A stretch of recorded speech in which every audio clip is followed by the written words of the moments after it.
Halo Mavinders, balik lagi di BTS atau Bincang Tangkal Hoax episode ke-6 dengan saya Novita Kusumawardani dari Komisariat Mavindo Institut Ilmu Sosial Ilmu Politik Jakarta sebagai host BTS kali ini. Dan sebelum kita membahas tentang tema pada episode kali ini, saya akan memberitahu terlebih dahulu nih kepada Mavinders yang sebelumnya mungkin belum mengetahui tentang BTS itu apa. Jadi BTS itu adalah bagian dari program media, yaitu program yang dilaksanakan oleh Mavindo beserta mitra lainnya untuk mewujudkan ekosistem informasi cyber yang aman. Dan program media ini juga di-project officeri oleh Mas Dede Helsianto dan koordinator periksa fakta Mbak Bentang Febrilia. Dan pada episode BTS kali ini kita akan membahas tentang kegunaan dari machine learning untuk memberantas hoax yang tersebar di berbagai platform media sosial. Dan berkaitan dengan tema kita kali ini, saya sudah ditemani oleh Mas Ismail Fahmi selaku founder dari Droneupdate. Halo, selamat malam Mas. Selamat malam Mbak Novita Kusuma. Bagaimana kabarnya Mas, sehat? Ya, alhamdulillah sehat. Senang sekali di sini diundang sama Mas Video. Ini foundernya teman-teman saya. Ini kan aktivis di sini juga teman saya semuanya. Iya, mungkin sebelumnya untuk lebih memperkenalkan tentang Mas Ismail, Mas Ismail bisa memperkenalkan diri dulu nih kepada Mavindor semuanya agar lebih kenal dengan narasumber kita pada BTS hari ini. Silakan Mas. Ya, para Mavinders, salam kenal. Saya Ismail Fahmi. Saya founder dari Droneupdate ya, atau PT Media Kernels Indonesia, yang selama ini fungsinya kita membuat satu sistem untuk memonitor ya percakapan di OSINT, Open Source Intelligence. Dalam hal ini ada 5 sumber, yaitu media online, ada di Twitter, Facebook, Instagram, dan YouTube. Nah, sekarang pun juga kita lagi nyoba nih gimana dengan TikTok ya dan kanal-kanal media sosial yang lain supaya kita bisa lihat monitor dengan mudah percakapannya dari sana. Termasuk juga kalau ada hoax ya. Sering beberapa kali saya gunakan setelah kita tahu ada sebuah hoax, langsung kita monitor sehingga tahu itu dari awal siapa yang membuat, menyebarkan, dan seterusnya. Kita bisa belajar dari sana. Ya, terima kasih Mas Ismail atas perkenalan dirinya. Ya, mungkin untuk mempersingkat waktu ya Mas ya, kita langsung lanjut aja ke beberapa pertanyaan yang saya ajukan di episode kali ini. Oke, untuk pertanyaan yang pertama nih Mas, bagaimana sih machine learning itu bisa membantu untuk menangani hoax dan juga bagaimana cara kerja dari machine learning itu sendiri Mas? Baik, tentang machine learning dan hoax itu sudah cukup banyak sebetulnya penelitian. Tugas yang dilakukan biasanya ya terkait dengan machine learning ini adalah untuk mendeteksi, jadi mendeteksi apakah sesuatu itu hoax atau bukan. Nah, sesuatu ini bisa dalam bentuk artikel, jadi sebuah berita itu apakah hoax atau bukan ya. Kemudian juga dalam bentuk postingan, cuitan atau apa ya untuk mengetahui apakah ini benar atau tidak. Ada juga dalam bentuk gambar ya, kadang-kadang dalam gambar ini mengandung informasi yang benar atau tidak. Ya, akan lebih susah lagi kalau dalam bentuk video ya, video ini benar atau tidak gitu ya. Dan kalau yang video itu biasanya sekarang ada namanya deepfake ya. Deepfake itu orang bikin video tapi aslinya wajahnya bukan betulan, tapi udah pakai artificial intelligence yang bikin. Dan itu biasanya isinya bisa jadi hoax. Nah, kalau bisa mendeteksi video itu apakah itu video asli atau bukan, itu bisa deteksi. Oh, ini kayaknya kemungkinan besar hati-hati ini bisa disinformasi. Jadi kalau ketika kita bicara machine learning, ya, cara kerjanya dalam konteks untuk mendeteksi, ya, tugasnya mendeteksi apakah sesuatu itu hoax atau bukan. Itu mereka harus dikasih contoh dulu. Ya. Kayak contohnya di Mavindo kan sudah punya situs ya, Cek Fakta. Mavindo dan teman-teman di jaringan Cek Fakta kan udah ngumpulin tuh. Ada terakhir itu tahun lalu saya lihat itu ada sekitar 4.500-an mungkin, sekarang sudah sekitar 5.000, saya kurang tahu itu postingannya ada berapa ya. Jadi isu-isu yang dilaporkan oleh masyarakat, yang dilaporkan di Facebook ya, dilaporkan di Twitter mungkin, Mas kalau dicek nih ini hoax atau bukan, kan dianalisis sama tim Mavindo dan teman-teman yang lain ya. Kalau itu hoax dibilang, wah ini hoax, ini disinformasi. Kalau itu benar, dibilang oh ya ini informasinya benar, kan gitu. Nah, itu adalah contoh artikel yang sudah dideteksi oleh secara manual apakah itu hoax atau bukan. Nah, ini berharga sekali. Contoh ini berharga buat apa? Buat machine learning. Karena yang namanya machine learning itu dia belajar dari contoh yang ada. Jadi dari contoh yang ada inilah kemudian ketika nanti ada satu artikel dikirim ke machine learning, dia akan belajar. Ini kok hanya mirip-mirip artikel yang di situs cek fakta yang nomor sekian artikelnya gitu kan. Dan di situ ternyata dibilang bahwa itu adalah hoax. Makanya dikasih probabilitas. Berarti artikel yang Anda post ini, cek ini, probability-nya adalah hoax sangat tinggi nih, sekian persen misalnya. Nah, itu cara kerjanya, gampangnya. Machine learning dia belajar dari contoh, dan dari contoh itu dia cocokkan ya, apakah sesuatu yang baru dites tadi hoax atau bukan. Nah, metodenya banyak di machine learning itu. Ada yang namanya menggunakan statistik, ya, probabilitas biasa, menggunakan misalnya naive Bayes. Misalnya nih, contoh itu kalau kita belajar di ilmu matematika atau statistik kan ada terus probabilitas. Atau yang paling baru itu deep learning, nah ada istilahnya itu. Ada algoritma deep learning. Nah itu jauh lebih cepat, jauh lebih akurat, lebih mudah pakainya, gitu. Dan sekarang lagi banyak digandrungi untuk uji coba itu. Dan kaitan dengan ini penelitian sebetulnya sudah mulai banyak ya, menggunakan machine learning untuk mendeteksi apakah sesuatu itu hoax atau bukan. Belum lama ini kan di ITB juga ada, mereka bikin satu situs ya, kita bisa posting, masukkan sebuah statement, kopas di situ masuk statement. Nah nanti dia akan mencoba berdasarkan database dia, terus juga cari di Google untuk lihat probabilitas apakah ini hoax atau bukan. Tahun lalu itu ada di IPB kalau sering mereka melakukan lomba itu, lomba nasional di mana deteksi hoax dengan sumber data dari cek faktanya Mavindo ini. Dan para pemenang itu mereka banyak menggunakan deep learning, machine learning, deep learning, akurasinya tinggi. Jadi 3 pemenang terbesar itu menggunakan deep learning semua sebagai algoritma machine learning untuk deteksi ini. Kira-kira itu demikian, bagaimana kita bisa menggunakan machine learning ya, dan bagaimana machine learning itu membantu untuk deteksi hoax. Ya, terkait dengan beberapa platform media sosial nih Mas. Contohnya misalnya kita ambil contoh Twitter. Nah, menurut berdasarkan pantauan Mas Ismail, sebenarnya menurut Mas Ismail siapa sih oknum atau orang-orang yang suka menyebarkan hoax di Twitter itu sendiri? Ya.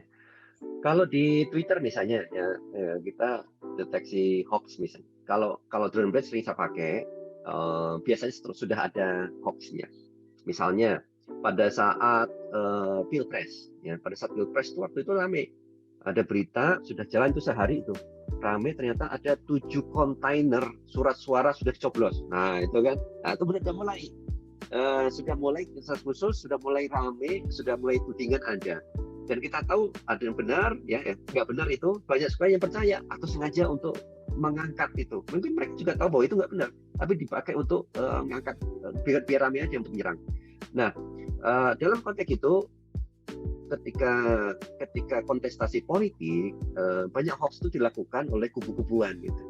Ya waktu itu bisa dilakukan oleh 01, oleh 02 ya, karena tugas pada saat kontestasi politik adalah untuk menyerang lawan ya.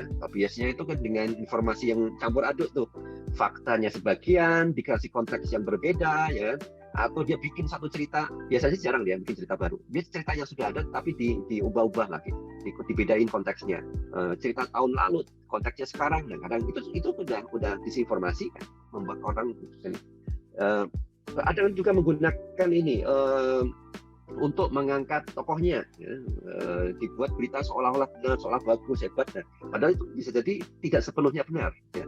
Nah itu kalau dilihat pada kontestasi politik ya, siapa yang bermain biasanya ya mereka yang punya kepentingan untuk mengangkat atau menjatuhkan. Nah setelah lewat kontestasi politik dalam sehari-hari itu banyak sekali, biasanya yang sering terjadi itu kan kaitannya dengan kesehatan ya.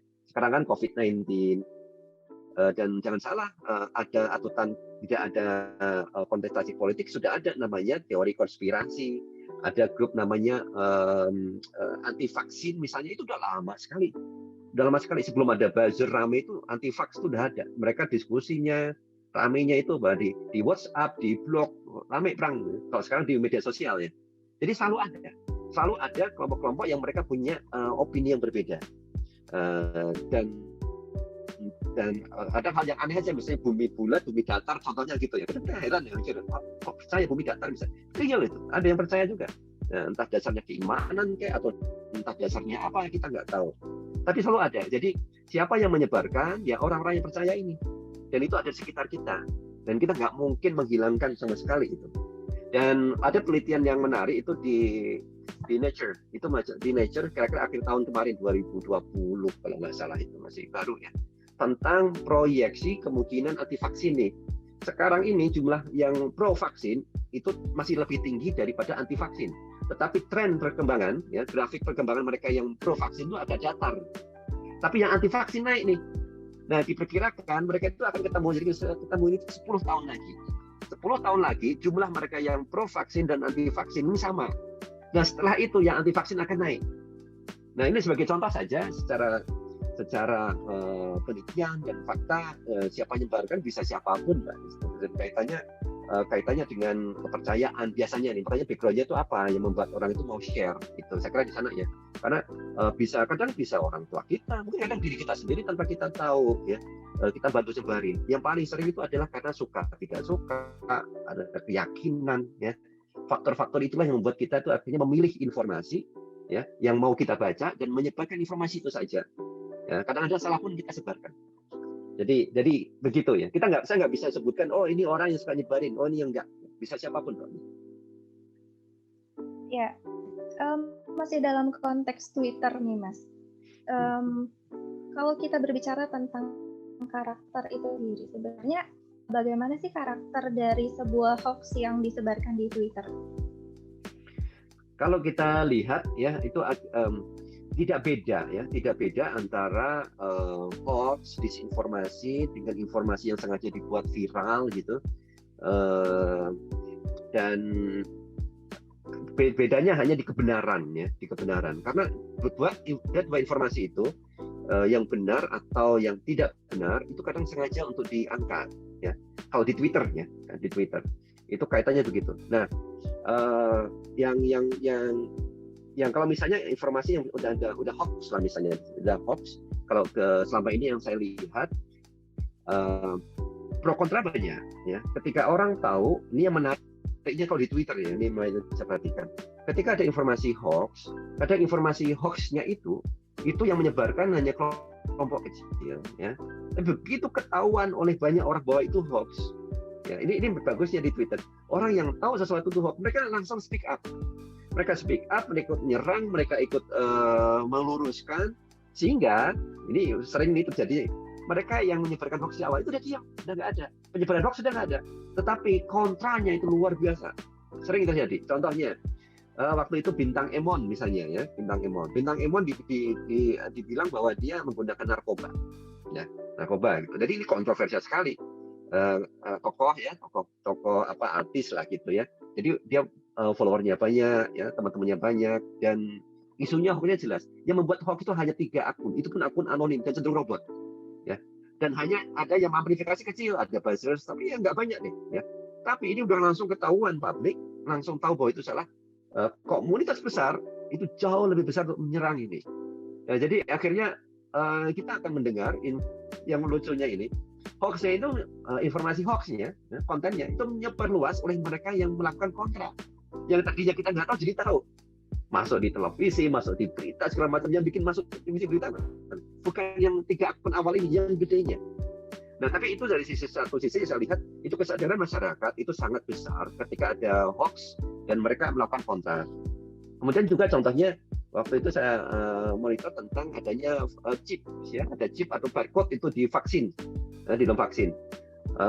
Itu berita udah lama sebetulnya ya, sudah lama di luar negeri ya, di reuse lagi, dipakai di Indonesia, tapi viralnya nggak terlalu.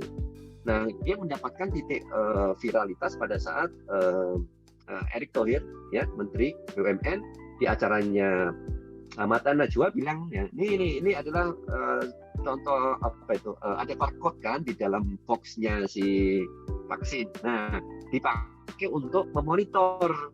Masih kira-kira gitu. Kalau seandainya ada kejadian kipi atau apa, biar tahu di jenis yang vaksin yang mana, botol yang mana, jadi bisa untuk ngetes. Itu ditwist kan, ditwist tuh buktinya elektronik sendiri bilang bahwa itu mengandung barcode, ya, kode untuk memonitor kita. Kita dimonitor oleh kekuatan dunia, misalnya gitu. Jadi ciri-cirinya gitu, dia akan mentwist-twist, tapi kalau di Twitter orang pada tahu bahwa itu salah. Banyak yang tahu yang salah, dan itu langsung dihajar rame-rame. Dan itu kita bisa monitor. Kita langsung bisa monitor, kelihatan di kelompok yang membuat hoax dan ini yang kontra hoax. Jadi bagaimana mereka berperang itu. Dan biasanya kalau sudah ketahuan yang kontra hoax itu jauh lebih besar sebetulnya di dalam yang pro hoax itu kalau di Twitter. Oke, baik Mas. Untuk selanjutnya, sebenarnya itu ada atau tidak sih Mas perbedaan secara khusus nih dari hoax-hoax yang tersebar di berbagai platform media sosial ini? Di berbagai macam platform itu bedanya itu di metode penyampaian ya. Kalau di Twitter kan pendek, kalau mereka harus nyebarin mereka harus bentuk video. Nah kalau di WhatsApp itu kan bisa nulis teks yang panjang. Di Facebook, di WhatsApp, di Instagram ada caption ya, ada captionnya bisa panjang. Nah, itu mereka bisa sebarin dengan mudah, kopas yang isinya salah dalam bentuk teks itu bisa mudah itu di Facebook, di Instagram ya, dan kemudian di YouTube juga bisa kan gitu. Nah kalau di Twitter itu mereka pendek, jadi format penyajiannya. Saya kira di format penyajiannya itu yang berbeda-beda. Di Twitter itu mereka harus, kalau mau lengkap akhirnya harus menggunakan video. Jadi banyak kayak anti vaksin ya, atau video atau gambar ya, apa itu mengandung chips tadi misalnya, kita harus bikin untuk video biar narasinya panjang cerita. Nah kalau di WhatsApp dalam bentuk teks itu yang lebih gila sebetulnya, nggak perlu dalam bentuk video, nggak perlu dalam bentuk gambar, itu memang akan sangat mudah ya mempengaruhi orang dalam bentuk gambar dan video. Tapi teks pun juga sama itu pengaruhnya. Dalam bentuk teks itu orang bisa langsung mudah dengan ukuran yang kecil nyebar kemana-mana, luas ya gitu. Jadi saya kira format penyajiannya aja sih, dan sering saya lihat tuh apa yang menyebar di WA kadang gitu, itu kan saya temukan juga di Facebook gitu banyak. Di Facebook itu ada, di pojok-pojokan Facebook ada grup tertentu di kota tertentu atau di kelompok tertentu. Nah ini kan seperti saya temuin ini di WhatsApp ya. Karena mereka terima di WhatsApp, mereka kopas lagi ditaruh di Facebooknya. Banyak orang yang nggak tahu apakah ini benar atau salah. Mereka merasa bahwa ini kayaknya informasi penting, saya mau share nih. Jadi ketika platform itu memungkinkan, ketika format tadi lah ya, dalam bentuk teks, gambar dan video ya, mereka biasanya polanya sama ya. Modelnya saya perhatikan sama, tinggal kopas, tinggal di share. Nah, saya kira itu yang membedakan paling itu ya. Kalau kita membuat hoaxnya dalam bentuk video, ini yang berbahaya sebetulnya. Karena itu bisa nyebar di semuanya. Di TikTok bisa, di YouTube cocok, di Twitter juga dengan karakter pendek cukup dikasih video ya. Kemudian di Instagram dan di Facebook juga sama kan ya. Itu bisa nyebar semua. Itu mudah sekali hoax itu nyebar kemana-mana dalam bentuk video. Ya baik. Untuk pertanyaan terakhir nih, kalau dari pandangan Mas Ismail sendiri, bagaimana sih cara untuk menangani hoax yang tersebar di platform media sosial? Jadi kita nanganin hoax itu gini ya, ada dua metode yang caranya kita untuk menangani hoax itu ya. Ini maksudnya kitanya sendiri. Oke, ada beberapa hal. Ini kalau kita mau mengcounter ya, ada dua. Pertama menggunakan metode debunking ya, di debunking hoax itu. Kasih tahu itu hoaxnya apa, langsung ditunjukin bahwa ini salah secara logika, misalnya gitu. Yang punya ada logical fallacy-nya atau faktanya apa yang salah. Jadi langsung ke hoax-nya. State claim-nya apa, langsung kita tunjukin klaim itu salah misalnya karena sumbernya nggak valid dan seterusnya, dan ini yang benar misalnya ya. Nah, itu namanya debunking. Ada juga hoax yang sifatnya ini contohnya ini yang sering terjadi ini. Waktu itu saya dapat ini dari teman-teman di Skandinavia, negara Skandinavia, karena mereka dapat hoax itu banyak, itu habis dapat dari Rusia. Jadi mereka bikin namanya naratif, jadi naratif sendiri. Terserah Rusia mau ngomong apa, misalnya gitu. Dia bikin narasinya gini, karena capek, Pak.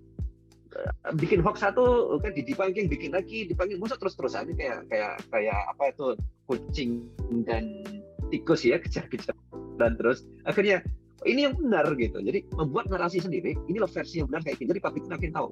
Mau dia ngomong apapun ya ini versi yang benar. Nah itu namanya on naratif. Jadi ada dua cara itu ya. Tetapi itu kan pendekatan yang kalau kita sebagai hoaxbuster ya harus melakukan sesuatu. Tapi pendekatan lagi yang lain sebetulnya ini kalau dari sisi komunitas, dari sisi bangsa, menurut saya yang paling bagus itu adalah menyiapkan masyarakatnya. Ya, masyarakatnya sendiri itu harus kalau istilahnya kan inokulasi ya, dibentengin, dikasih vaksin gitu. Jadi ketika dia ketemu hoax aman karena sudah bisa melawan sendiri. Itu yang dilakukan. Nah, masalahnya ini kan berkaitan dengan pola pikir, ya, logika berpikir, kemampuan dia untuk mencari informasi, membedakan, dan ini mulai dari kecil. Ini harus diberikan mulai kecil itu anak-anak tentang keamanan di internet ya, mulai dari kelas 1 SD. Bahkan di beberapa tempat saya pelajari itu namanya commonsense.org itu dia membuat kurikulum namanya digital citizenship kurikulum ya. Jadi kurikulum menjadi warga digital. Bahkan itu diberikan sejak kindergarten, jadi TK kan. TK itu ada misalnya saat dia belajar menggunakan internet, menggunakan HP, terus kapan harus berhenti gitu ya. Terus kemudian ada lampu merah. Melihat informasi, oh ini bukan untuk anak-anak nih gitu kan. Itu lampu merah harus stop gitu. Nah, itu kan udah diajari sejak awal. Mereka belum dikasih tahu hoax atau bukan, tetapi sudah dikajari bahwa membedakan mana yang boleh dan tidak boleh dulu buat dia. Dan itu logika itu diajarin ya, itu dilatih menjadi kebiasaan. Kelas 1, kelas 2, kelas 3 dan seterusnya sampai kelas 12 ya, berarti kelas 3 SMA. Itu ada pelajarannya. Masing-masing ada. Dan inilah yang namanya pendidikan semesta. Dan ini diberikan gurunya diajarin, siswanya diajarin secara kolosal juga kan. Dan kemarin itu saya meeting itu dengan teman-teman dari NU Nahdlatul Ulama. Itu kan ada apa istilahnya itu sosial kalau di NU itu kan yang ini pesantren ya, asosiasi pesantren, perkumpulan pesantren apa gitu ya, bagian itu lah coba itu. Nah itu mereka juga berpikir gimana cara ngajari literasi anak pesantren, konteksnya berbeda. Habis itu saya meeting dengan Dikdasmen ya, Dikdasmen Muhammadiyah. Oh itu lebih enak, mereka terstruktur bagaimana kurikulum itu bisa diberikan. Dan ini saya kira yang efektif seperti yang dilakukan Mafindo ini bagus karena apa yang dilakukan adalah mengajarin orang ya, ngajarin banyak komunitas ya, mulai dari Sabang sampai Merauke ya. Seperti saya itu kan ada kalau nggak salah ada 500-an lebih relawan kan, dan itu ngajarin langsung. Tapi ini perlu lebih terstruktur lagi sampai anak playgroup kelas 1 dan seterusnya. Ini kan belum terjamah sama Mafindo kan. Nah harapan saya nanti seperti Muhammadiyah itu bisa memulai karena dia bisa kontrol kan, dia bisa bikin kurikulumnya, nanti kerjasama dengan Mafindo, dengan Siberkreasi dan yang lain misalnya kurikulumnya itu menggunakan yang common sense itu kan udah ada, tinggal dikonvert. Nah di situ ada latihan ya, mereka untuk membaca sesuatu berita benar atau tidak, ada case tadinya, kemudian anak-anak dalam bentuk videonya ya itu dalam bentuk kartun. Nah itu ada contoh itu di Common Sense itu dia dalam bentuk kartun. Kalau kartunnya kayak gini nih, apa yang kamu lakukan gitu. Dan itu kan bahasa Inggris, dikonvert dalam bahasa Indonesia.